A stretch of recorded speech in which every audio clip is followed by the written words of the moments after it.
लेकिन बहुत भद्दे तरीके से कुछ चीजों को कहा गया है, प्रेजेंट किया गया है, ऐसा मुझे भी पता चला है, जो बिल्कुल गलत है। मित्रांनो, इंटरनेटवर उनो रिव्हर्सचे क्लिप तर आपण भरपूर वेळा पाहिलं.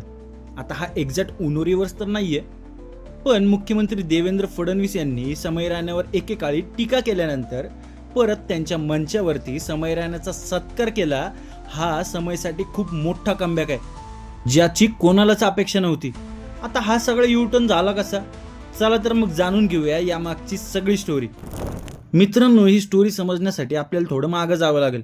समय रायना हा कॉमेडियन म्हणून आधीच फेमस होता, पण इंडियाज गॉट लेटेंट नावाचा शो सुरू केला आणि त्याची पॉप्युलरिटी आणखीनच वाढली.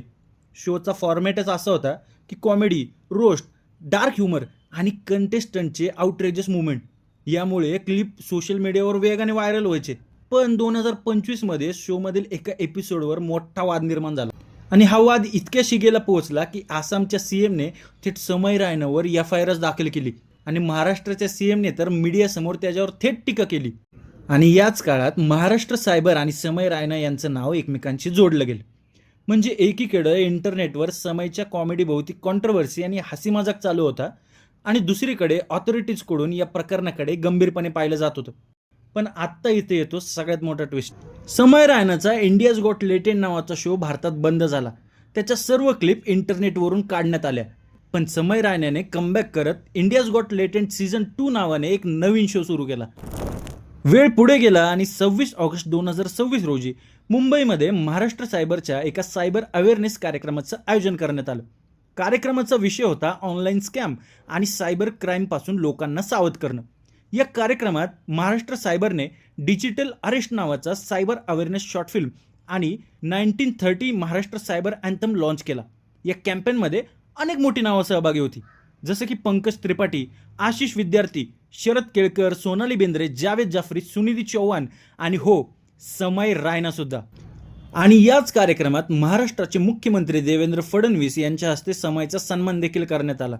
म्हणजे ज्या नावासोबत काही वेळापूर्वी सायबर कॉन्ट्रोवर्सी जोडली गेली होती, आज त्याच नावाला सायबर अवेअरनेस कॅम्पेनमध्ये कॉन्ट्रीब्युशनसाठी ऑनर करण्यात आलं.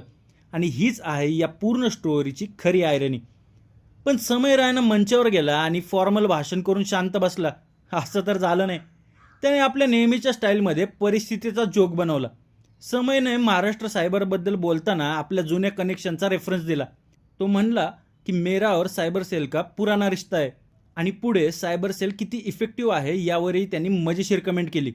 म्हणजे बेसिकली ज्यांनी कधी काळी मला शोधलं होतं, आता ते इतरांना शोधण्यासाठी मला कॅम्पेनमध्ये घेऊन आलेत. हा मोमेंट इतका अनएक्सपेक्टेड होता की कार्यक्रमाचा सिरियस माहोल काही सेकंदात कॉमेडीमध्ये बदलला. आणि याच वेळी त्याने एक छोटासा बिस्किट मोमेंट सुद्धा केला. मुख्यमंत्री देवेंद्र फडणवीस यांच्याकडून सन्मान स्वीकारल्यानंतर समयने मिश्किलपणे विचारलं, सर मी एक बिस्किट घेऊ का? आणि या छोट्याशा मुवमेंटचा व्हिडिओ सोशल मीडियावर व्हायरल झाला. फडणवीस देखील हसताना दिसले. पण मित्रांनो, ही स्टोरी फक्त समयने जोक मारला आणि फडणवीस हसले इतकी सिंपल नाही. यामध्ये एक मोठा पब्लिक इमेज ट्रान्सफॉर्मेशन दिसतो. एकेकाळी कॉन्ट्रोवर्सीच्या केंद्रस्थानी असलेला समय रायना आज गव्हर्नमेंट लेड सायबर अवेअरनेसच्या कॅम्पेनचा भाग आहे. आणि म्हणूनच हा त्याच्या जुन्या कॉन्ट्रोवर्सीचा ऑफिशियल रिव्हेंज किंवा क्लीन चिट मुवमेंट म्हणून पाहण्यापेक्षा एका कॉन्ट्रोवर्शियल क्रिएटरने सायबर अवेअरनेस कॅम्पेनमध्ये सहभागी होणं आणि स्वतःच्या जुन्या सायबर सेल कॉन्ट्रोवर्सीवर ह्युमर करणं हा एक अनयुज्युअल फुल सर्कल मुवमेंट आहे. आणि म्हणूनच समय रायनाच्या काही चुकीच्या गोष्टी बघून त्याला फॉलो करण्यापेक्षा त्याची कमबॅक स्टोरी बघून मोटिवेट झालं पाहिजे.